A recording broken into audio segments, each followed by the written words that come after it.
Alors vous avez assisté à un rassemblement d'amoureux de filets d'une célébrissime marque de moto américaine. J'ai l'impression que des rassemblements, ils en font comme ça tous les week-ends un peu partout en France, je me trompe? Non, ils n'en font pas tous les week-ends, ils en font souvent. Mais là, c'est le plus grand rassemblement européen, c'est le Harley-Davidson Eurofestival. C'est un festival qui existe depuis plus de 10 ans et qui se déroule chaque année dans la région de Grimaud. À Grimaud exactement, et puis les balades se font aux alentours. Cette année, le festival a rassemblé 13 000 personnes et 10 000 motos. C'est énorme. Donc je vous emmène tout de suite. Ils viennent d'où, pardon? Ils viennent de l'Europe entière. Ah, de l'Europe entière. D'Europe, oui. Ah, d'accord. Et ils se baladent dans la région, mais c'est une région relativement vallonnée. Oui, et très jolie. D'accord. Et le but, c'est de se balader ensemble, de faire de la moto ensemble. Ne me dites pas qu'ils sont 10 000 à rouler ensemble, quand même. Pas ensemble, non, non. Ils sont 10 000 sur le lieu, puis après, il y a des balades. Il y a 4 000 motos qui peuvent se balader ensemble. C'est incroyable. Ah oui. Il n'y a que ça, que des Harley. C'est-à-dire que s'il y a un carrefour, vous tombez sur 2-3 bikers devant vous en Harley. Oui. Vous dites, bon, on va les laisser passer. En fait, non, ils sont... Ah non, mais vous en laissez passer 4 000. En fait, ils sont 4 000.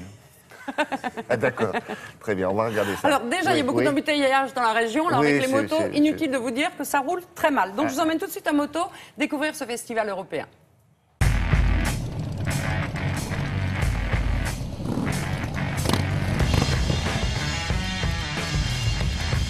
Pendant ces 3 jours, il va se passer une énorme fête.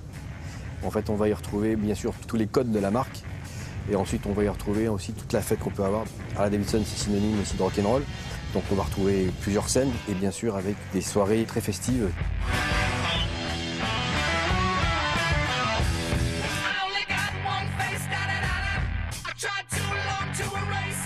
Il y a des balades libres et des balades organisées, encadrées. C'est déjà pour faire découvrir la région, puisqu'elle est très très belle. Et ensuite, les gens ont envie de découvrir en groupe et de rouler ensemble.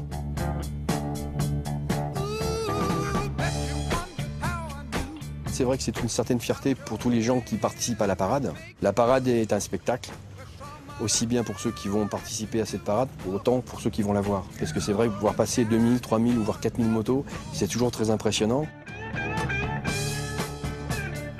Tous les ans, je viens à l'Eurofestival à Grimaud, d'abord en tant que passionné. C'est vrai que cette année, la coïncidence fait que j'ai sorti un roman qui parle de moto pour la première fois dans ma vie, parce que c'est mon 16e roman et j'avais jamais abordé ce sujet qui me passionne. La moto est le véhicule qui, pour moi, symbolise le plus la liberté. Il y a tout un tas de communautés qui se retrouvent autour de cette marque. Et puis la marque véhicule une histoire qui est évidemment à la base une histoire américaine, mais qui s'est exportée très très vite. Voilà, la route, l'envie de partir. J'ai passé mon permis moto il y a 15 ans et le lendemain matin, j'ai acheté ma première Harley. C'est une marque qui m'avait longtemps fait rêver avant, quand j'étais gamin. Et comme beaucoup de gens, c'est un rêve que je me suis acheté un jour.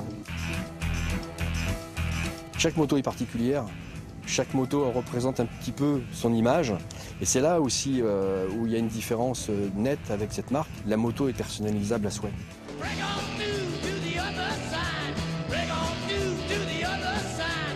Est-ce que c'est parce qu'on aime Harley qu'on travaille chez Harley ou le contraire? Je ne sais pas si on peut parler de travail d'ailleurs, mais effectivement, on est tous passionnés. On est là pour rêver nous-mêmes et aussi pour faire rêver les gens. C'est bien. Alors la personnalisation est très très importante. Chaque moto est différente. C'est-à-dire qu'il va y avoir, on va customiser, personnaliser la moto avec des accessoires, des peintures différentes. En moyenne, un motard dépense 3 000 € en plus du prix de la moto pour personnaliser sa moto. Ce sont des motos très chères? Alors, oui et non, c'est-à-dire qu'en fait la gamme s'est vraiment élargie et il y a désormais un modèle plus petit, plus maniable, plus accessible entre guillemets pour les femmes à moins de 8 000 € et puis après ça peut monter jusqu'à 40 000 €. D'accord. Merci beaucoup.